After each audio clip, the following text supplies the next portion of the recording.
అలాగే నేను కూడా ద్రోహిని కాదు. ఎందుకంటే ఇంతవరకు యూనిఫామ్ వేసుకుని మిలిటరీలో చేరలేదు. యూనిఫామ్ తీసుకోవడానికి వెళ్తాను.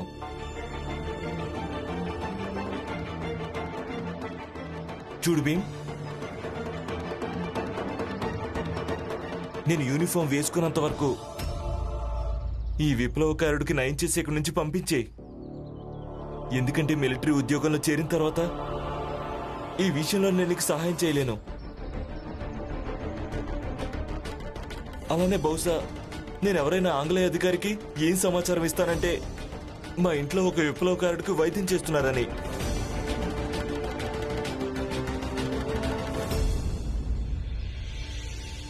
ఇక అది నా కర్తవ్యం అవుతుంది భీమ్. ఎందుకంటే నీ నుంచి నాన్న నుంచి ఇదే కథ నేర్చుకుంది. కర్తవ్యమే అన్నిటికంటే గొప్పదని. నేను నా కర్తవ్యాన్ని నిర్వహిస్తాను.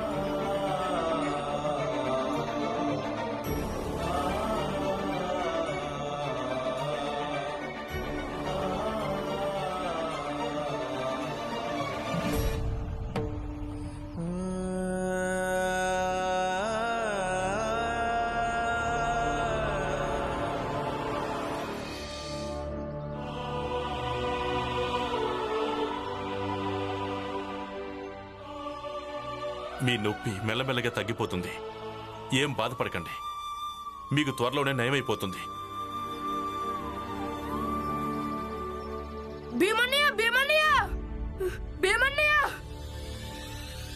ఏమైంది? నరుత్తం చూసి పోలీసులను తీసుకుని ఇటువైపు వస్తున్నాడు.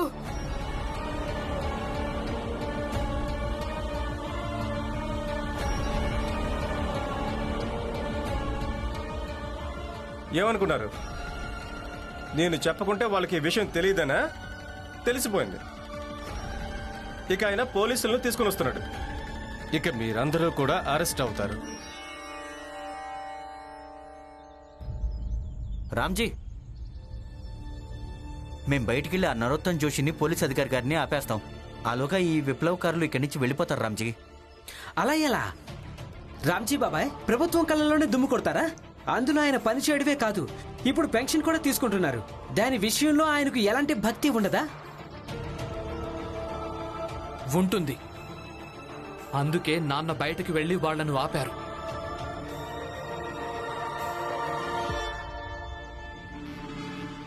రండి, త్వరగా త్వరగా రండి.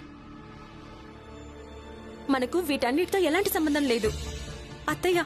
మనం వాళ్ళకు స్పష్టంగా చెప్దాం, మనకు వీళ్ళందరితో ఎలాంటి సంబంధం లేదని. వదినా, మీరేం ఆందోళన పడకండి. ఎవరికి ఏమీ కాదు. మీరు పదండి. మీరు ఇక్కడికి చేరుకోకుండా ఉండడానికి ఏదో ఒక మార్గం ఆలోచించండి. మేము చేరుకున్నాం.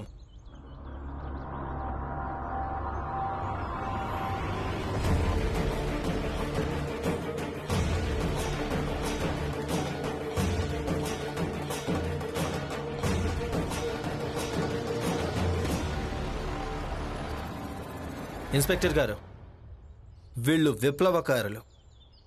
అలాగే వీళ్ళంతా విప్లవకారులకు సహాయం చేసిన వాళ్ళు. వీళ్ళని అరెస్ట్ చేయండి. అందరినీ అరెస్ట్ చేయండి.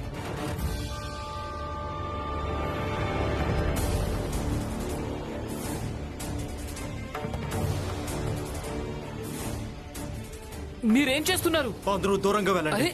దగ్గరికి రావద్దు. అప్పటి నుంచి వీళ్ళందరూ చట్టం గొప్పదని వాగుతూనే ఉన్నారు. నేను ఇక్కడికి వైద్యం చేయించుకోవడానికి వచ్చాను, మీ అందరి ఉపన్యాసాలు వినడానికి కాదు. ఇప్పుడు నాకు నయమైపోయింది.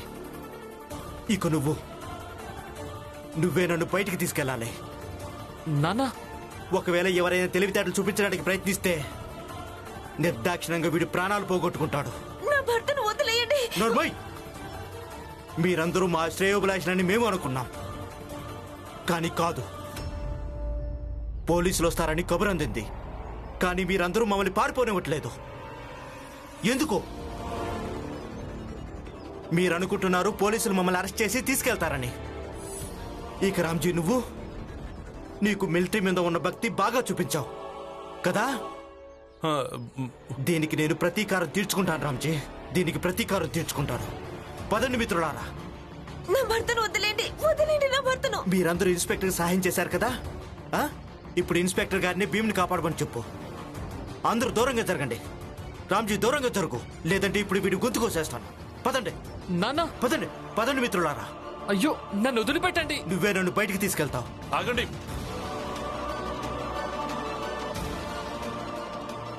ఇన్స్పెక్టర్ గారు, మనం ఇక్కడికి దేనికోసం వచ్చాం? మీ కళ్ళెదురుగానే వాడు భీమరావును తీసుకెళ్లాడు. కనీసం మీరు రామ్జీ, పురంజన్, మంగేష్ వీళ్ళు ముగ్గురు ఇక్కడున్నారు. వీళ్ళనైనా అరెస్ట్ చేసి తీసుకెళ్ళండి. ఎలా? ఎలాంటి ఆధారాలు? ఎలాంటి సాక్ష్యం లేదు. ఎలా అరెస్ట్ చేయాలి? స్పష్టంగా కనిపిస్తుంది వాడు కత్తితో వీళ్ళని బెదిరించి తనకు వైద్యం చేయించుకున్నాడు. వాడు స్పష్టంగా చెప్పాడు ఇందులో రామ్జీ ఇంకా భీమ్ తప్పేమీ లేదని. ఏ ఆధారంతో అరెస్ట్ చేయాలి?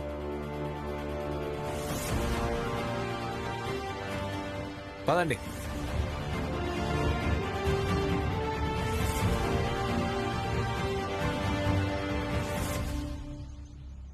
జోషి గారు,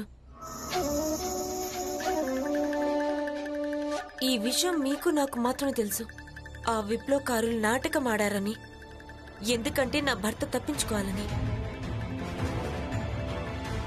అయినా మీరు ఏమీ చేయలేకపోయారు. ఎందుకు తెలుసా? చంపేవాడి కన్నా కాపాడేవాడే గొప్పవాడు కాబట్టి. దానివల్లనే మేమందరం తప్పించుకున్నాం. వెళ్ళండి ఇక్కడి నుంచి. ఎందుకలా చూస్తున్నారు? వెళ్ళండి.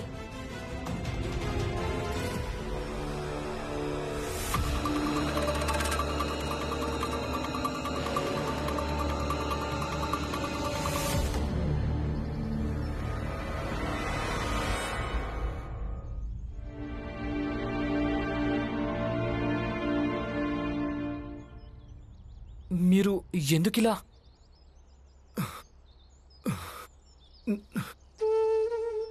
నన్ను క్షమించి భీమరావు. మిమ్మల్ని అందరినీ కాపాడడానికి మా దగ్గర ఇది తప్ప ఇంకే మార్గం కనిపించలేదు. మాలో ఎవరు ఎప్పుడూ నిన్ను ఇబ్బంది పెట్టరు. అలాగే మీ నాన్నకు మా తరపున కృతజ్ఞతలు చెప్పు. మా దృష్టిలో నువ్వు ఒక దేశద్రోహి కాదు భీమరావు. నువ్వు మీ ఇంటికి వెళ్ళిపో. ఇక మేం కూడా ఈ అడవి మార్గంలోంచి వెళ్ళిపోతాం. ఒక మాట ఇవ్వు భీమరావు. మాట ఇవ్వు. నీకు ఏ మార్గం అయితే సరైనది అనిపిస్తుందో అందులోనే సాగిపోతూ దేశానికి సేవ చేస్తానని మాట ఇవ్వు భీమరావు.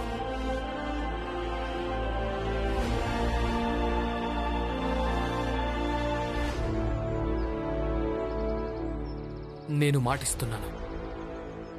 నేను నా పద్ధతిలో బతికున్నంతకాలం ఈ దేశానికి సేవ చేస్తూనే ఉంటాను.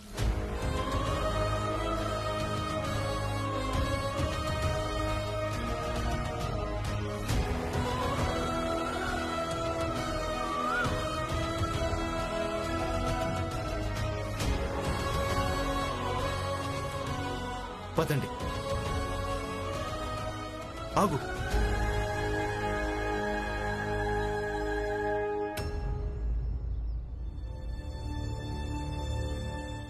ఆనంద్, భీమరావు మా దృష్టిలో దేశద్రోహి కాదు. ఇక నువ్వు చేతిలో ఏ యూనిఫామ్ పట్టుకున్నావో దానివల్ల నువ్వు మాకు శత్రువుగా మారిపోయావు. ఇక మేము మా శత్రుత్వాన్ని సరిగ్గా నిర్వర్తిస్తాం.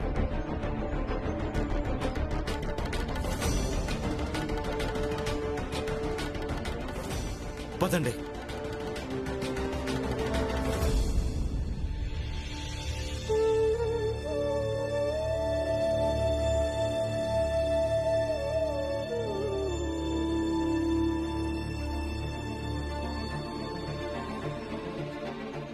రేపు మిలిటరీలో నాకు మొదటి రోజు.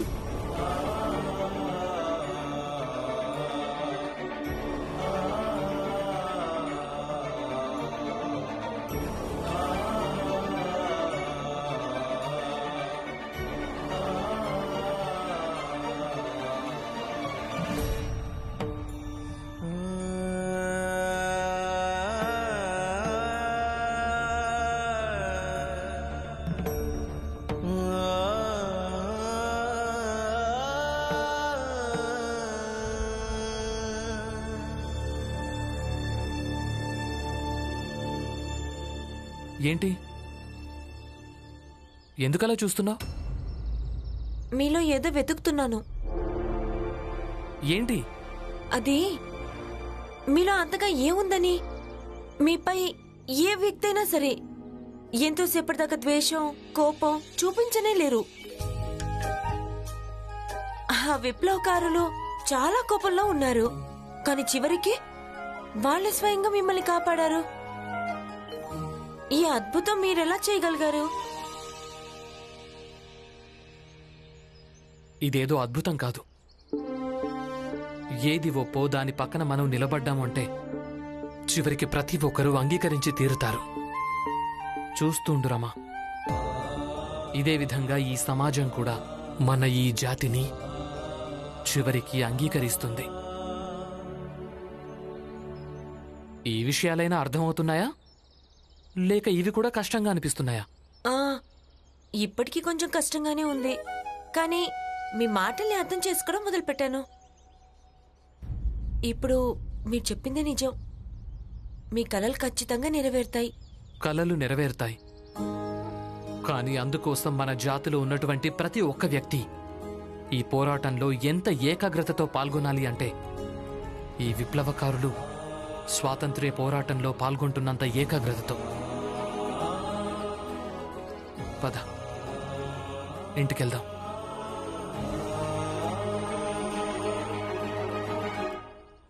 రామ్జీ, ఇలా ఎంతసేపు అని ఆలోచిస్తూ ఉంటావు? విప్లవకారులు భీమ్ను అరెస్ట్ చేసి తీసుకెళ్లారు. ఒకసారి కనుక్కో, కొంపదీసి తనను చంపేసి ఎక్కడైనా పారేశారేమో. హితేష్, మా అందరికీ తెలుసు నీకు భీమ్ గురించి ఎంత బెంగుందో. అన్నయ్య, ఈ విప్లవకారులు భీమ్ను తీసుకెళ్లారు. ఏ పరిస్థితుల్లో ఉన్నాడో ఏమో. మనం ఎంతసేపని ఇలా నిలబడతాం?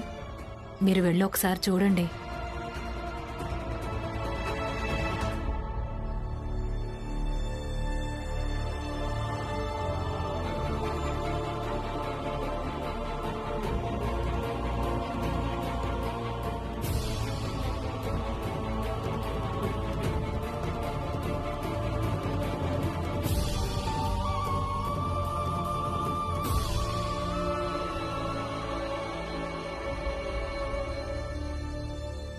ఒకసారి చూపించండి.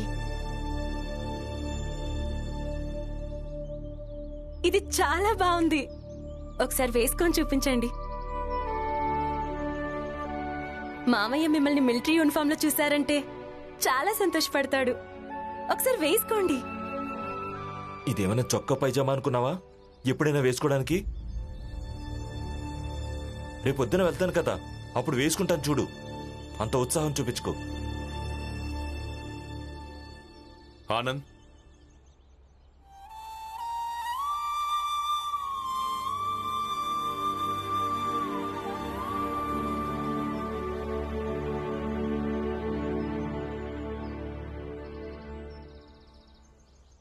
ఎలాగూ యూనిఫామ్ తీసుకొచ్చావు కదా, అలాగే రేపు పొద్దున్న ఈ యూనిఫామ్ వేసుకుని ఉద్యోగానికి వెళ్తావు. నువ్వొక రిటైర్డ్ మిలిటరీ ఆఫీసర్ మాట ఎప్పుడు గుర్తుపెట్టుకో. ఏది ఏమైనా సరే ఈ యూనిఫామ్కి ఎప్పుడూ మచ్చ తీసుకురానివ్వద్దు.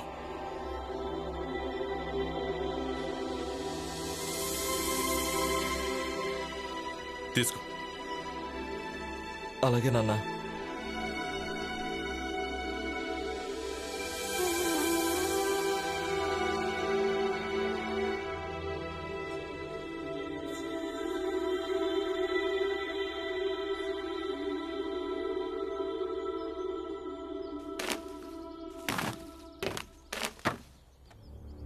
ఏంటది?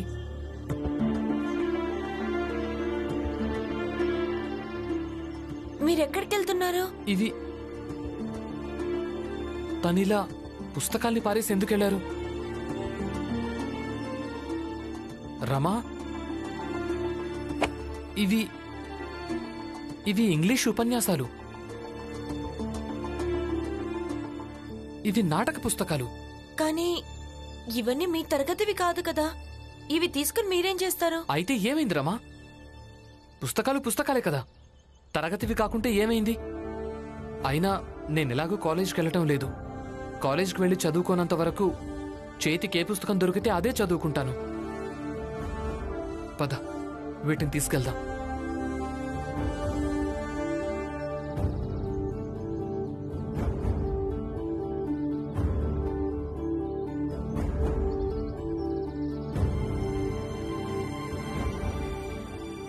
పద.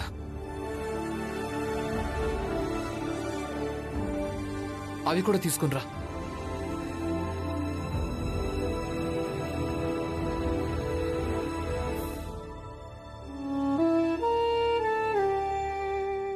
వదిలేసి వెళ్తున్నాను.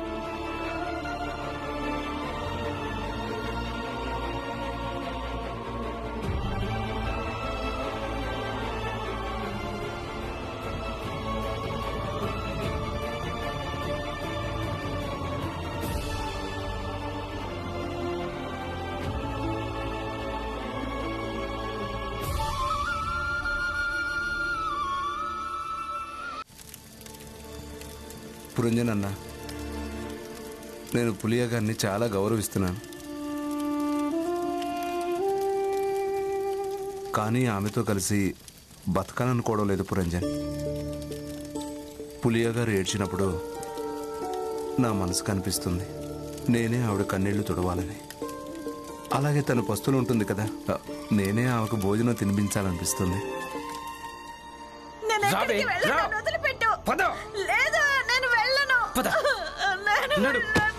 ఇక్కడే పడుకో. ఇలా చూడు, నోరు మూసుకుని ఇక్కడి నుంచి వెళ్ళిపో. నీకు నాకు ఉన్న బంధం తెగిపోయిందనుకో.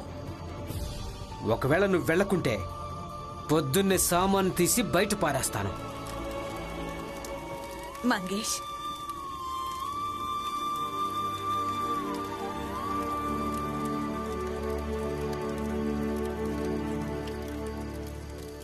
నువ్వు చాలా మంచి వ్యక్తివి.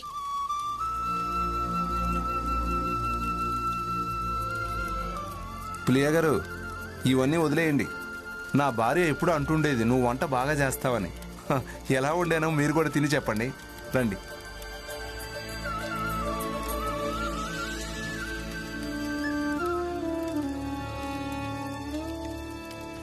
మంగేష్, నువ్వు తన మీద ఎంత సానుభూతి చూపిస్తున్నావో నాకన్నీ తెలుసు. ఇదంతా ఎందుకు చేస్తున్నావో.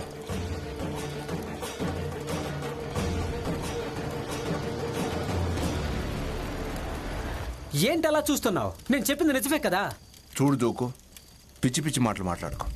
నువ్వు వెళ్ళి భోజనం చేయి, అలాగే నన్ను కూడా చేయని. ఎందుకు వెళ్ళాలి? తను ఎలాగో సిగ్గు వదిలేసింది కదా. అవును, మేము సిగ్గులేని వాళ్ళమే. నన్ను గౌరవించేవాడు, నా గురించి బెంగపడేవాడు కేవలం మంగేష్ ఒక్కడే లేడు. నేను కూడా మంగేష్ను అంతే గౌరవిస్తున్నాను, అంతే బెంగపడుతున్నాను కూడా. చాలా సరిపోయిందా? ఇదే వినాలనుకుంటున్నావు కదా, విన్నావుగా. ఇక వెళ్ళిక్కడి నుంచి. కావాలంటే నువ్వు ఎంత తిప్పి తిప్పి చెప్పినా కూడా నాకు మొత్తం తెలుసులే. నీకు తనకు మధ్య ఏం వ్యవహారం సాగుతుందో. నేను చెప్పేదాన్ని కదా, నీ ఈ భార్య చరిత్ర మంచిది కాదు అని. అదిప్పుడు ఈమె తన నోటితోనే చెప్పింది. అవును, నా చరిత్ర మంచిది కాదు. ఏం చేయాలి చెప్పు చెప్పు. కావాలంటే ఇక్కడున్న వాళ్ళందరినీ పిలిచి అందరి ముందు చెప్పమంటావా? అవును, నాకు మంగేష్ గురించి బెంగుంది. చెప్పు, ఏం చేస్తావు చెప్పు. నేను నీ ప్రాణం తీసేస్తాను. నూతన్, నీ మొగుడిని ఇక్కడి నుంచి తీసుకెళ్ళు. పదండి ఇక్కడి నుంచి.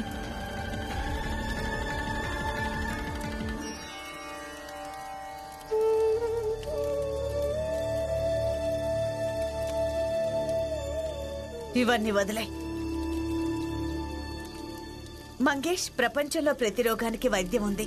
కానీ ఎవరి మెదడులోనైనా అనుమానం పురుగు జ్వరపడిందనుకో, దానికి ఎలాంటి వైద్యం లేదు. పద, మనందరం కలిసి భోంచేద్దాం.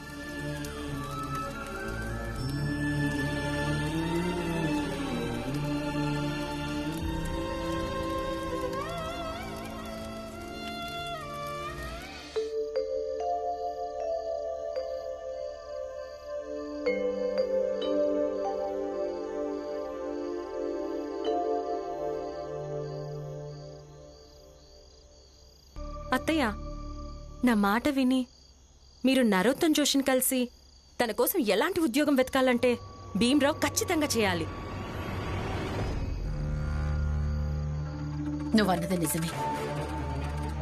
నేను రేపే వెళ్తాను. వెళ్ళి ఆ నరోత్తమ్ జోషిని కలుస్తాను.